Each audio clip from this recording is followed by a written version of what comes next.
আমাদের আগামীকালকে লক্ষাধিক লোকের জমায়েত হবে সে ঐতিহাসিক সংসদ ভবনের সামনে এবং গণ অভ্যুত্থানের অগ্নিগর্ভ থেকে তরুণ প্রজন্ম এবং পুরো দেশবাসীর যে আকাঙ্ক্ষার প্রতিফলন সেই ছাত্র এবং জনতার যে ঐতিহাসিক যে রাজনৈতিক দল আগামীকাল ঘোষণা হবে।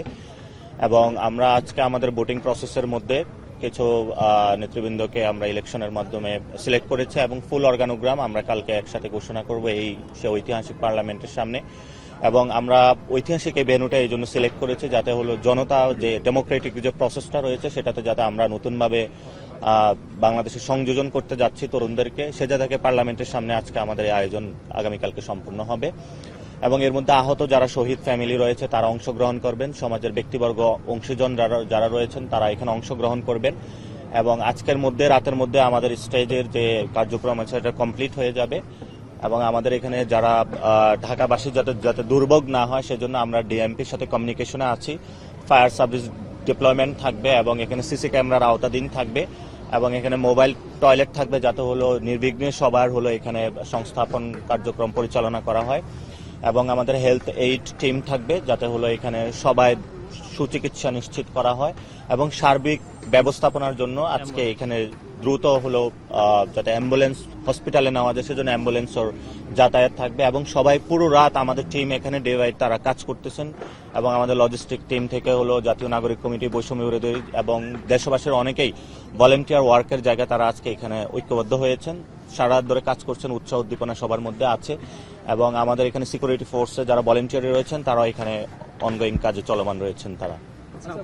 করেছেন তার কাছে সম্ভাবনা রয়েছে এবং যে রাজনৈতিক দলগুলোকে আপনারা ইনভাইট করেছেন তাদের থেকে কেমন সাড়া পেয়েছেন, তারা কি আসবেন? আমরা এবং তাদের শুভেচ্ছাপত্র তারা গ্রহণ করেছেন এবং সকলেই বলেছেন যে আসবেন। এবং সমাজের আরো অন্যান্য যারা অংশীজন রয়েছেন তারাও বলেছেন যে অংশগ্রহণ করবেন। প্রধান উপদেষ্টা আসবেন?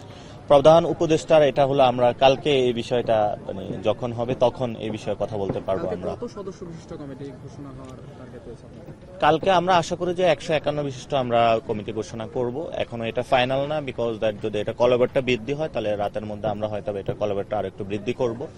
এবং আমাদের যে অর্গানোগ্রামের ফাইনাল যেটা এটা আমরা রাতের মধ্যে কমপ্লিট করতে সক্ষম হব, সেটা ইনশাল্লাহ কালকে দেশবাসীর সামনে আমরা উন্মোচন করব। এবং সেখানে আমরা youth representation, senior citizen, women representation, minority representation, সর্বসেকশন যারা বাংলাদেশের গণ অভ্যুত্থানে অংশগ্রহণ করেছিল সবাইকে ঐক্যবদ্ধ করে একসাথে ইনশাল্লাহ আগামীকালকে আনুষ্ঠানিকভাবে দলটির ঘোষণা এসে ঐতিহাসিক এই পার্লামেন্টের সামনে মানিক মিয়া এভিনিউ থেকে ঘোষিত হবে।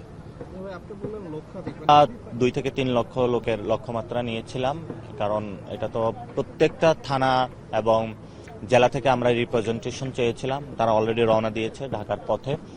এবং মানুষের যাতে দুর্ভোগ সৃষ্টি না হয় আমরা একটু সীমিত পরিসরেই থাকবে, কারণ আমাদের সামনে রমজান রয়েছে এবং এই রমজান উপলক্ষে মানুষের যাতে দুর্ভোগ সৃষ্টি না হয় আমরা পার্টি ঘোষণার পরে পার্টির যে অন্যান্য প্রসেসগুলো সেটির মধ্যে আমরা চাচ্ছিলাম এখানের মধ্যে ঘোষণা দিয়ে আমরা গ্রামের মধ্যে চলে যাব।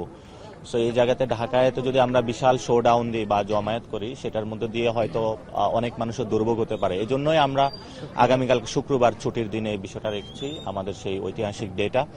এবং আমরা আগামীকালকে জুমার পরে 3টার দিকে আমাদের অনুষ্ঠান শুরু হবে। ধন্যবাদ। এমপি একটি দিক নির্দেশনা দিবে, কালকে আপনারা মানিক মিয়া এভিনিউ সকলকে আসবেন।